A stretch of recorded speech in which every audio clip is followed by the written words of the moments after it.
The A7S III is my favorite camera for video, and I've been using it mostly for small to medium-sized client projects and these YouTube videos.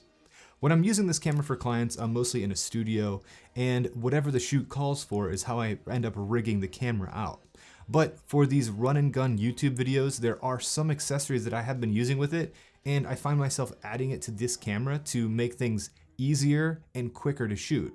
And in run and gun situations, for me at least, that's really important to get a shot reliably, quickly, and easily, and then move on to the next shot. So with that being said, let's jump into how I rig my A7S III for run and gun video shooting, and at the end I'll give you even more accessories that if your shoot calls for, you can include those as well. To start, I'm going to put my A7S III in a cage. This is what most of my parts are going to be attached to, so it's important to have a solid cage. This cage is from SmallRig, and SmallRig offers a great bang for your buck when it comes to camera rigging and accessories. There are more expensive rigs out there and there are more budget options, but for me, this is the sweet spot between value and durability and quality. I like that the SmallRig cage attaches in the bottom and the side, and it prevents your camera from twisting inside of the cage. Some cages only attach at the bottom, and your camera will, over time, or if you're using it, it will twist, and some of your accessories might actually bind up on the sides of the cages or get caught if you're using these ports on the side. So I like for my camera cages to have 2 or 3 mounting points. This cage has 2, and it's worked for me really well so far. So let's put this on. Now that our camera is securely in the cage, from here the next accessory will be our NATO top rail mount and our NATO handle. The handle I'll be using is from SmallRig, and this features a record button on the top, locking pins on the front, and obviously our NATO rail attachment. I'm a big fan of having top handles on my cameras since you have another point to mount things as well as a sturdy place to hold your camera. And once you start adding some weight to this overall rig, additional holding points will make your life a lot easier, and especially when it comes to low angle filming, having a top handle allows you to shoot really low angles very easily. Like I said, this SmallRig handle has a recording button on the top, and that does require you to use this Sony multi-cable, and this just plugs right into the very bottom port underneath the USB-C port on your camera. And this is another cable you're adding to your rig, but having this record button on top after you get a couple more things on your camera is going to be a lifesaver. So this is one of my favorite features of this handle, other than the handle itself. Another handle I love using is a side handle, and this SmallRig wooden handle is an absolute beast when it comes to holding your camera steady. It is the most comfortable side handle I've ever used for a camera. I particularly like using the left-hand side because I'll be plugging in a lot of things to the left-hand side of my camera. This is an opinionated reason why I picked up the left-hand grip for this camera, and it also is because I like just using my right hand to adjust all of my settings that I need to with my camera. I customize my menus so all of the buttons on the left hand side I can also use on the right hand side. So if I'm using my camera with a left side handle, I don't have to take my hand off this handle to adjust any of my camera settings on the fly. On to monitoring now. I use the Atomos Ninja 5 in a SmallRig cage. The SmallRig cage is something I picked up for this because if you have ever picked up a Ninja 5, I thought that this outer area would be much more rugged aluminum, but it is totally not that rugged. As soon as I picked this up, I knew I needed to put this thing in a cage because if this thing falls or gets bumped over, especially if a client is using this, it's really important to have some kind of protection on this because it's an expensive monitor and recorder. This cage also includes more mounting points so you can securely lock this to your rig, and it also features places for you to lock your SSD into place. I'm not sure why Atomos didn't include any kind of locks for SSDs. When you insert a regular SSD in a master caddy, there is nothing stopping you from just yanking this out mid-shoot. So having this with a little bit of a stopper on here will securely lock in your SSD while you're filming. The batteries on the Ninja have a lock on them, so you can't just rip them out. You have to push this and then take the battery out. I'm not sure why the SSDs don't function that way as well, but that's outside the scope of this video.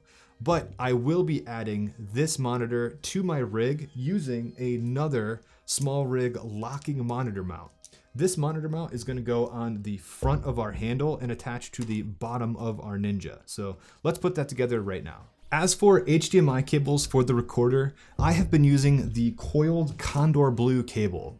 It's able to record ProRes RAW from the A7S III to the Ninja 5 reliably, and this coil means it won't get snagged or hang slack if you need a lot of extra cable, but you don't want to cable manage all of that extra slack. You can still move this cable around and move your recorder, and it won't completely pull out of your recorder, but you also don't have coils and coils and coils of HDMI cable around your handle or something. This is also one of the cheaper HDMI cables I've been testing. It comes in around 20 bucks, and I just like the fact that it's braided, coiled, and I like the color. So it's a win-win-win. As for audio, I typically shoot off-camera audio, but I have been using my old trusty Rode Video Mic Pro for backup or scratch audio. This has been a lot of places with me, and it's still going strong. There are probably some better and cheaper options right now, but this mic has been doing great for me for over a few years now. And I attach it to my camera with the cold shoe on the actual cage of the camera. If you need to get this away from your camera more, you can use a friction arm and attach one side to the bottom of the mic and just pick any other mounting spot on your camera. For me, it's been doing fine just attached under the Ninja, but the Ninja does have fans on it. So if you're using this for your primary source of audio, I would get a friction arm and move it away from the Ninja while you're recording. I use off-camera audio, so that's not a big of a deal, but let's put this onto our rig and move on to the next part. As far as filters go, I've used a few ND filters and variable ND filters in the past, but I have landed on the Peter McKinnon VND. It is really expensive, but it is the best filter I've ever used. The lack of cross polarization and the hard stops around the edge, just for that alone, make it enough for me to pick one up while I'm running and gunning. I picked up a 67mm Peter McKinnon VND because I like my filters and my filter sizes to just match without needing to use rings. A lot of people like to buy like 62 or 72 or 77 or 82mm filters that are huge, and they have to use tons of rings to adapt. And I find when I'm running and gunning, especially with variable neutral density filters, the more I'm actually moving the front of the camera while I'm using rings, the rings can slide and come unlocked, or they become welded onto the front of your lens, and it makes it really hard to screw those filters off if you have to change your filters out. I prefer getting standard 67mm because most of my primes that I use filters on are already 67mm. Kind of a opinionated thing to do there. It's much more expensive to buy multiple sets of filters for multiple sizes, but I've loved using it so far. After having an incident where I was adjusting filters and one just would not come off during a shoot, I was burning time while I was trying to get this off without ruining my equipment. So just that alone was enough for me to invest in a good set of filters, and I've had my Tiffin filters for years, and now I'm slowly moving towards that Peter McKinnon VND while I'm running and gunning. That's not an ad for Polar Pro. I bought the filters myself. That's just something that I've found over the years works for me. For diffusion, I went with a 1/4 strength Black Pro Mist from Tiffin. I bought this Black Pro Mist years ago, and it's been my bag ever since. It's a great filter, but I would like to check out those Peter McKinnon VNDs with diffusion. I think that is a really interesting lens, but I think just having an ND filter and diffusion separately right now works the best for my workflow. I love the look of the 1/2 Black Pro Mist, but it's a little too stylized for what I usually do.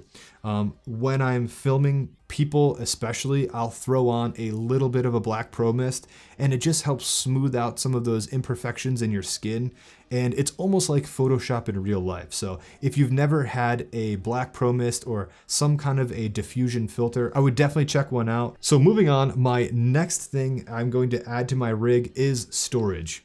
As far as media is concerned, I've been using a mix of cards and hard drives lately. I've been using mostly pro-grade V60 cards or the V90 cards if I need to use those higher codecs or frame rates. I have not used CF Express cards, and I probably never will.